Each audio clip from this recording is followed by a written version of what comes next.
항상 우리와 함께 하시는 하나님 아버지, 시작이요 끝이신 하나님 아버지를 오늘도 소망 가운데 바라보며 살아오게 하시고 하나님의 계획과 섭리 가운데 거하게 하시니 참으로 감사합니다. 늘 부족합니다. 늘 연약합니다. 그래서 주님을 더 의지합니다. 참 소망이시고 우리의 힘이 되시는 주님의 인도하심을 기대하며 살아가게 하시고 날마다 성령에 감동되어 하나님의 말씀에 순종하며 살아가는 주님의 자녀들이 될 수 있도록 인도하여 주시기를 소망하고 기도드립니다. 하나님 아버지, 믿음의 자녀로 택함받은 저희들이 세상 가운데 살아오면서 적당히 타협하며 주님의 뜻을 바라보기보다는 나의 뜻이 먼저였고 주님 편에 서서 구원의 확신과 천국 소망을 갖기보다는 세상 것에 더 의지하며 살아온 시간들이 많았음을 머리 숙여 고백하오니 용서하여 주시고 잘못된 길로 더 이상 가지 않도록 붙잡아 주시기를 간절히 기도드립니다. 하나님 아버지, 한빛교회는 올해도 모든 성도들이 쌍용 복음화의 비전을 위해서 기도하고 나라와 민족을 품고 기도하며 예수님의 신실한 제자 공동체가 되기를 위해서 기도합니다. 하나님께서 살펴주시고 들어주시고 이루어 주실 줄 믿습니다. 하나님 아버지, 혹한의 날씨 속에서도 하늘과 땅과 바다에서 군인의 사명을 잘 감당하고 있는 이 땅의 모든 군인들을 지켜주시고 머리카락 하나도 상하지 않게 하시며 불꽃 같은 눈동자로 지켜주시기를 기도합니다. 오늘 이 시간 말씀을 대언하시는 목사님을 위해서 기도드립니다. 한빛교회에서 펼치시는 모든 사역 위에 주님께서 늘 함께 하시고 귀한 말씀으로 우리의 메마른 심령 위에 담비와 같은 은혜의 말씀이 선포될 때 우리 모두 귀를 열어 듣게 하시고 영적인 권세 가운데 울려 퍼지는 그 음성을 듣게 되는 귀한 시간이 되기를 간절히 소망하며 이 모든 말씀 우리 주 예수 그리스도 이름으로 기도드렸습니다. 아멘. 오늘 예배에 참석하신 여러분 가운데 왕이신 하나님께서 부어주시는 은혜와 평강이 오늘도 충만케 임하시기를 축복합니다. 아멘. 오늘 말씀 보겠습니다. 오늘 말씀은 요한복음 21장입니다. 요한복음 21장 15절부터 말씀 보겠습니다. 그들이 조반을 먹은 후에 이렇게 성경 기록되어 있습니다. 예수님께서 그들에게 아침을 차려 주셨습니다. 그들을 먹이셨던 예수님을 보게 됩니다. 예수님이 이 땅을 사시면서 사람들의 그 배고픔, 빵을 위하여 열심히 살아가야 했었던, 밤새도록 수고해야만 또는 낮 동안 열심히 일해야만 먹을 것을 얻을 수 있었던 가난한 자들, 연약한 자들 또는 이 땅에 있는 유한한 사람들의 그 인생을 주님은 잘 아셨습니다. 주님도 배고픔을 느끼셨고 또 예수님을 따르는 제자들도 중간중간에 배고픔을 느꼈습니다. 성경에 보면 제자들이 배고파서 점잖게 시장하여 이렇게 표현할 수 있겠지만 배고파서 그 밀 이삭을 따가지고 이렇게 먹었던 그 모습도 성경은 기록되어 있습니다. 배불렀다면 그렇게 하지 않았겠죠. 그들의 배고픔과 또 바쁨과 또 여러 가지 상황들을 우리는 성경 안에서 추측해 볼 수가 있습니다. 오늘 본문 가운데서 예수님께서는 그 밤새도록 수고했어. 그러나 먹을 것이 없었던 그들에게 먹을 것을 주셨습니다. 예수님의 명령에 의해서 그들은 물고기를 잡았지만 원래 그들의 모습 속에는 물고기는 잡을 수 없었던 것이었습니다. 주님께서는 미리 조반을 준비해 주셨고 그들을 먹이셨습니다. 우리 인생 가운데 이러한 모습들이 많이 있습니다. 수고하지만 참 번거롭지만 먹을 것이 없고 힘들고 또 피곤했었던 우리의 삶을 보게 됩니다. 근데 그 사람에게 찾아오셔서 예수님께서는 그들의 필요를 채워주시는 것을 보게 됩니다. 먹이셨습니다. 그리고 먹이신 후에 그들에게 이제 이야기하십니다. 예수님은 사람이 빵만으로만 사는 존재가 아니다라고 이야기하셨지 우리에게 너희들 이 땅 살아가는데 돈도 필요 없고 빵도 필요 없고 밥도 필요 없고 굶어도 되고 다 괜찮아 라고 결코 우리에게 말씀하신 적은 없습니다. 얘들아 나도 너희에게 빵이 필요한 것을 안다. 배고픔의 고통도 알고 어려움도 잘 안다. 그런데 그 배고픔 가운데 빵만으로만 사는 존재로 너희들이 알아서는 안 된다.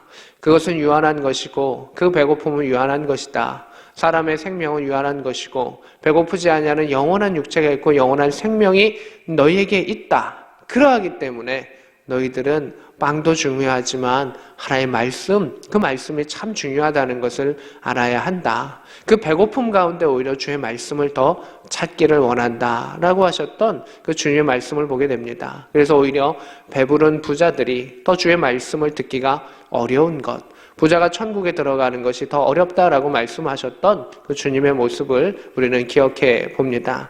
그 제자들에게 먹을 것을 주신 후에 주님은 이제 베드로에게 이야기하십니다. 요한의 아들 시몬아, 너가 이 사람들보다 나를 더 사랑하느냐? 이게 예수님의 그 말씀의 핵심이죠. 베드로는 예수님을 부인하고 저주한 후에 예수님에 대해서 그 마음을 토해놓을 수 있는 그런 상황이 성경에는 기록되어 있지 않습니다. 예수님을 찾아가서 잘못했습니다. 제가 그렇게 안 하려고 했었는데 그렇게 할 수밖에 없었습니다라고 얘기했었던 그 상황이 있었는지 없었는지는 모르겠지만 성경은 기록되어 있지 않습니다. 오늘 낚시하러 갔던 또 그물을 내리러 갔던 물고기를 잡으러 갔던 그 베드로의 마음속에 한편으로는 그 마음에 부담감이 있었을지도 모르겠습니다. 내가 예수님을 부인했었는데 부활의 예수님은 만났는데 이거 어떻게 해야 돼? 라고 하는 그 부담감이 베드로의 마음속에 혹 있었을지도 모르겠습니다. 그런데 그 베드로를 향해서 예수님께서는 야, 너 부인한 거 내가 용서해 줄게 라고 말씀하시지도 않습니다. 아예 부인한 그 이야기를 꺼내지 않으십니다. 그러면서 베드로에게 더 근본적인 질문을 하십니다. 그 질문, 요한의 아들 시몬아 라고 부르십니다. 베드로의 원래 이름이기도 하고 처음 불렀을 때 그 이름일 수도 있는 것이고 너의 어릴 적 기억을 추억해라 라고 할 수도 있고 예수님과의 첫사랑을 기억하라 라고 하는 것일 수도 있고 친밀하게 부르시는 예수님, 요한의 아들 시몬아 라고 부르시면서 너가 이 사람들보다 나를 더 사랑하느냐 라고 하는 질문을 하십니다. 예수님의 질문은 너가 나를 사랑하느냐 라고 하는 질문인데 이 앞에 붙은 말도 상당히 중요합니다. 너가 이 사람들보다 라고 말하고 있습니다. 그냥 디스죠. 이 디스 가운데는 사람도 의미하지만 여기 있는 모든 것을 의미합니다. 물고기를 의미할 수도 있고요.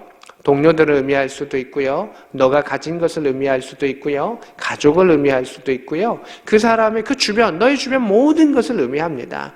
시몬아, 요한의 아들 시몬아, 그냥 얘야, 너가 나를 사랑하느냐라고 하는 질문도 있지만 이것들보다, 이 사람들보다, 너의 자녀보다, 너의 누구보다, 너가 사랑하는 누구보다 나를 더 사랑하느냐라고 질문하십니다.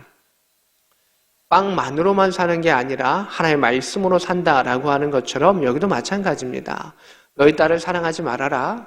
물질을 사랑하지 말아라. 뭐 하지 말아라. 뭐 하지 말아라. 그런 것은 아닙니다. 사람들이 물질만을 사랑하고 또 물질만을 귀하게 여기고 자기 자녀만을 귀하게 여겨서 그것이 어떻게 되죠? 우상이 되는 겁니다. 근데 예수님께서는 그것들보다 나를 더 사랑하니? 라는 그 질문을 하십니다. 우리에게 직업이 있고요. 일터가 있습니다. 그것으로 인해서 우리가 생계를 유지합니다. 그 생계를 유지하는 것이 얼마나 중요한 일인지 주님 모르실까요? 아십니다. 그래서 예수님의 제자들 중에는 베드로처럼 전적으로 주님을 따르는 전임 제자들이 있었고요. 또 자신의 일을 하면서 가정에 있으면서 일터에 있으면서 그 제자의 역할을 하는 사람들이 있었고요. 또 중간중간에 이렇게 마리아들처럼 그 예수님의 사역을 서포팅하는 제자들도 있었습니다. 예수님은 그 일하는 제자들이 있었던 것을 보게 되면서 예수님의 말씀 가운데서는 일하는 것을 무시하지 않습니다. 너가 지금 이 일보다 너의 직업보다 나를 더 사랑하니? 라는 그 질문을 하십니다. 일을 해야 먹을 수 있습니다. 일을 해야 자녀를 가르칠 수 있습니다. 옷을 사줄 수 있습니다. 배고픔과 추위와 아픔과 이별과 고통의 그 의미를 주님은 알고 계시죠. 그런데 그것으로 인해서 비정상적인 사랑으로 가는 그 사람들을 향하여 주님은 이야기하시는 것이죠. 베드로는 자신의 그 그물과 배와 또 가족을 일시적으로 내려놓고 주님만을 따랐던 사람입니다. 3년 동안 전적으로 헌신했던 사람입니다.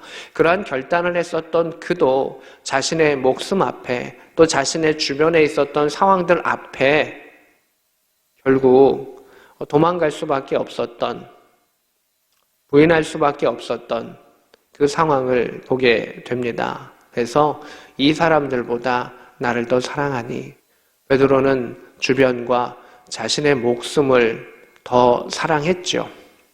예수님을 사랑 당연히 했죠. 그런데 더 사랑한 것이 있어서 사람들은 움직이게 되는 것이죠. 근데 사람들이 그것을 구별할 수 없습니다. 내 가족이 더 소중합니다. 내가 이것이 더 소중합니다. 내가 하나님을 더 소중합니다. 그러나 지금은 내가 이것을 더 할 수밖에 없는 상황입니다. 라고 대부분의 사람들이 이야기를 하는 것입니다. 그러나 주님은 그래, 너가 나를 사랑한다라고 이야기하는데 정작 그 상황이 되면 어떡할 것 같니? 라고 하는 그 질문을 우리에게 던지시는 것을 보게 됩니다. 우리에게 우선순위, 우리가 먼저 하는 것. 우리가 24시간 중에 주님 23시간 믿고 1시간 일하는 그런 것을 주님이 말씀하시는 것이 아니고요. 가장 먼저, 가장 첫 것, 우선시 되는 것, 그것을 우리가 주님 앞에 내어놓고 또 그것이 가치관에 충돌이 되었을 때 하나님의 것을 우선시할 수 있는 사람이 될 것인가? 너가 진정으로 사랑하는 것이 무엇이냐라는 그 질문을 우리에게 던져주십니다. 우리의 목숨이 위협이 있을 때 또는 내 자녀가 죽을 위기에 있다면 우리의 직업과 진로와 명예와 위로 올라가는 것과 물질이 때로는 가치관 가운데는 명확하게 우리가 어느 것을 우선시해야 되는지 알게 됩니다. 그러나 평시의 상황들 가운데 이것이 더 중요해요 라고 말하지만 그 위기의 상황에 처하지 아니했을 때 우리는 그것이 막 혼재되어 있는 연약한 모습을 보게 됩니다. 이러한 질문을 하셨을 때 베드로는 이야기합니다. 주님, 그러하나이다 라고 이야기를 합니다. 베드로의 마음속에 이제 마음의 변화들이 많이 있겠죠. 혼돈했던 것 속에서 내가 주님을 더 사랑했는가, 어떠했는가, 그 본질적인 질문 가운데 대답을 하게 됩니다. 내가 주님을 사랑하는 줄 주님께서 아시나이다. 이르시되 내 양을 먹이라. 이렇게 되어 있습니다. 내가 주님을 사랑한 줄 주님 아십니다. 라고 대답하죠. 근데 베드로의 이 대답은 아직 조금 뭔가 부족한, 한 2% 부족한 대답이 있죠. 주님은 이 사람들보다 나를 더 사랑하느냐? 라고 질문하시는데 베드로는 내가 주님 사랑합니다. 라는 대답을 하죠. 주님을 사랑하는 것은 당연한 거지만 그 당연한 것을 넘어서 이 사람들보다 더 사랑하느냐라는 그 질문을 주께서 행하시는 것을 보게 됩니다. 우리는 하나님을 사랑하기에 예배를 드리고 또 지금 이 순간도 함께 합니다. 그렇지만 너가 나를 주변의 지금 그것보다 어떠한 것보다 나를 더 사랑하느냐라고 하는 그 질문에 우리는 대답할 수 있어야 합니다. 그런 주님을 더 사랑하느냐라고 하는 그 질문에 대답하는 이에게 주님은 이야기하십니다. 내 어린 양을 먹이라 라고 말씀하십니다. 여기서 양을 먹이라 라고 말씀하실 수도 있는데 어린 양이다 라고 이야기하신 거. 어린 양은 어떠한 양입니까? 우선순위 가운데 먼저 돌봐야 되지요. 약하기 때문에 쉽게 병들 수 있고요. 돌봄이 필요하고 또 잘 돌보지 않으면 언제든지 죽을 수 있는 양이 어린 양입니다. 그래서 주님은 우선순위 가운데 그 어린 양을 너가 돌봤으면 좋겠다. 어린 양을 품었으면 좋겠다라는 그 이야기를 하시는 것을 보게 됩니다. 우리가 교회 안에서 또는 이 땅 안에서 하나님의 말씀대로 살아가고 섬기는 그 이유 중에 하나의 핵심은 하나님을 사랑하기 때문입니다. 그리고 그 우선순위 가운데 구별함은 하나님을 세상보다 더 사랑하기 때문에 그 일을 행하는 것입니다. 신약 성경에 보면 세상을 더 사랑해서 박해와 어려움 가운데 도망간 이들을 이렇게 기록되어 있기도 합니다. 주님을 사랑했지만 세상을 더 사랑하면 더 사랑하는 것으로 사람은 움직이게 돼 있다라고 하는 것입니다. 고통을 피하여 가는 것도 있지만 더 사랑하는 것을 향하여 도망갔었던 그 사람들의 그 모습을 보게 됩니다. 16절입니다. 두 번째 이르시되 요한의 아들 시몬아 내가 나를 사랑하느냐라고 주님께서 물으십니다. 여기서는 좀 더 심플하게 물으시죠. 너가 나를 사랑하느냐? 그 첫 번째 질문을 이제 다시금 심플하게 더 씹어주시는 그 모습을 보게 됩니다. 이르되 주님 그러하나이다. 내가 주님을 사랑하는 줄 주님께서 아시나이다. 이르시되 내 양을 치라. 첫 번째 질문은 사람들보다 더 사랑하느냐? 내 어린 양을 치라. 두 번째 질문은 너가 나를 사랑하느냐? 내 양을 치라. 라고 말씀하시는 것을 보게 됩니다. 그래서 근본적인 질문이죠. 앞에 것은 우선순위에 대한 질문이라면 두 번째 것은 근본적인 질문. 너가 나를 사랑하니? 그러면 내 양을 돌보는 그 일들을 행하여 주너무나 라고 이야기하시는 것을 보게 됩니다. 17절입니다. 세 번째 이르시되 요한의 아들 시몬아 내가 나를 사랑하느냐 라고 부르시는 것을 보게 됩니다. 주께서 세 번째 내가 나를 사랑하냐 하심으로 베드로가 근심합니다. 주님 모든 것을 아시오매 내가 주님 사랑하는 줄 주님께서 아시나이다. 이르시되 내 양을 먹이라 이렇게 말씀하십니다. 이 세 번째는 반복이고 엄청난 강조죠. 세 번째 강조하시니까 베드로가 마음이 부담이 되고 불안한 거죠. 주님 당연히 아시지 않습니까? 혹시 물으시는 이유가 무엇입니까? 이런 마음이 있는 거죠. 세 번 부인했었던 베드로를 향해서 주님은 이렇게 세 번 물으시죠. 너가 나를 사랑하니? 그 사랑의 그 고백을 듣기를 원하셨던 것을 보게 됩니다. 베드로가 사랑하는 줄, 주님을 사랑하는 줄 주님 모르셨을까요? 아십니다. 그러나 그 사랑의 고백을 듣기를 원하셨습니다. 전에 베드로는 막 확신에 차서 나는 주님을 떠나지 않습니다. 주님을 부인하지 않습니다. 라고 이야기했던 사람입니다. 그러나 지금은 어떠합니까? 자신의 연약함도 알고 주님을 더 우선시 사랑해야 되는 것도 알고 그 마음속에 다시 그 굳은 결심을 했었던 그 베드로의 모습을 보게 됩니다. 18절입니다. 내가 진실로 진실로 내게 이르노니 너가 젊어서는 스스로 띠띠고 원하는 곳으로 다녔다. 늙어서는 내 팔을 벌리리니 남이 내게 띠띠우고 원하지 않은 곳으로 데려가리라. 아멘. 이 말씀이 상당히 중요한 말씀입니다. 이 세 번이나 확증의 질문을 하시고 그 사랑의 고백을 들으신 후에 주님께서는 그에게 말씀하십니다. 내 양을 치라. 내 어린 양을 먹이라. 이 말의 의미가 무엇인지 아니? 그 대답을 해주시는 것입니다. 내가 너에게 이야기한다. 젊어서는 스스로 띠띠고 원하는 곳으로 다녔다. 사람의 사랑이 아직 성숙하지 않았을 때는, 사람이 아직 예수 안에서 성숙하지 않았을 때는 자신이 원하는 대로 자신이 하고 싶은 일들을 행하고 자신이 기도하고 싶은 일들을 기도하고 자신이 섬기고 싶은 일들을 행하고 섬기기 싫으면 안 하고 하는 것이 젊은 사람의 특징이다. 여기서 젊음은 나이 많고 적음의 그것이 아니죠. 성숙함을 의미하는 것이죠. 그러니까 아직 성숙한 단계에 이르지 않은 것을 의미하는 것이죠.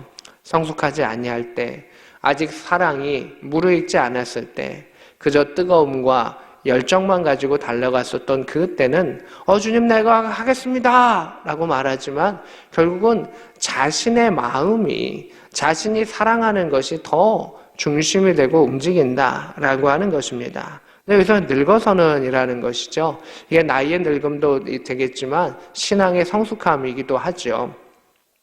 늙어서는 내 팔을 벌리리니 남의 내게 띠띠우고 원하지 아니하는 곳으로 데려가리라 라고 말하고 있습니다.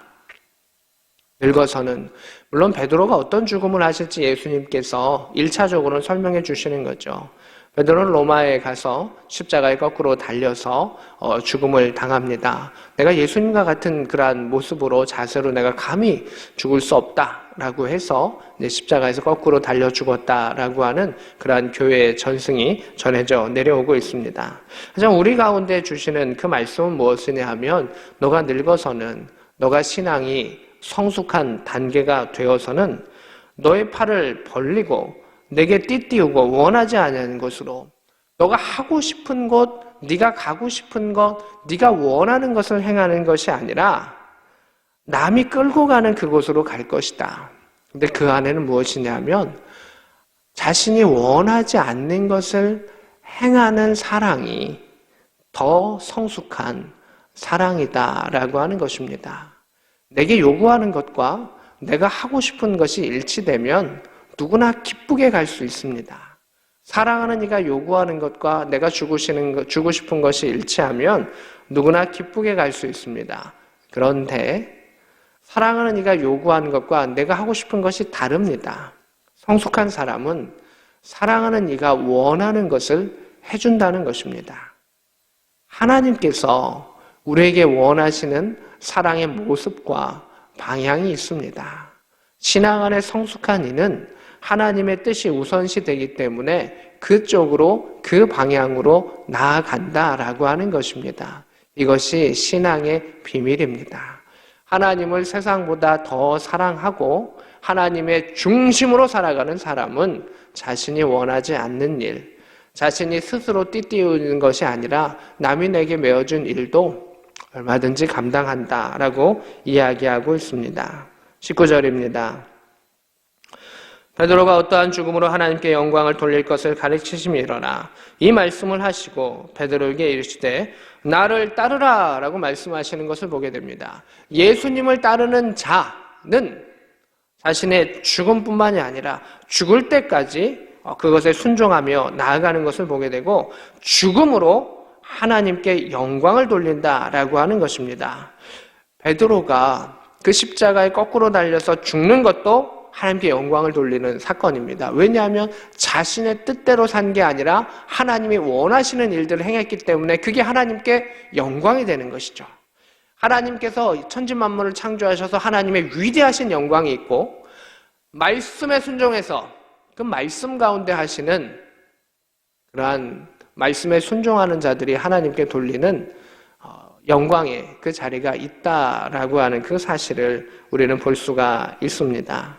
하나님을 진정으로 사랑하는 자, 그래서 내가 원하는 일뿐만이 아니라 내가 원하지 않는 일들도 행하는 자가 결국 하나님께 영광을 돌리는 자요, 믿음의 성숙한 자임을 보게 됩니다.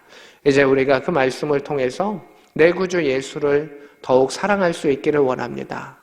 이 세상의 어떠한 것보다도 주님을 더 사랑하는 가운데 성숙한 믿음으로 주님이 원하시는 것을 이 땅에 이루어갈 수 있는 복된 저와 여러분 될 수 있기를 우리 구주 예수 그리스도의 이름으로 축복합니다. 아멘.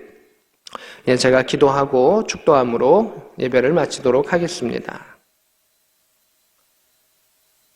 주님, 너가 이 사람들보다 나를 더 사랑하느냐라고 하는 그 질문 가운데 그 세상보다, 나의 자녀보다, 나의 꿈과 소망보다 주님을 더 사랑합니다 라고 하는 그 삶의 진지한 고백이 우리의 삶 가운데 드러날 수 있기를, 또 일어날 수 있기를 소망합니다. 때로는 그 고백이 이루어진다 할지라도 막상 상황이 닥치면 두렵고 떨리며 분주함 속에서 행하지 못할 때도 많이 있습니다.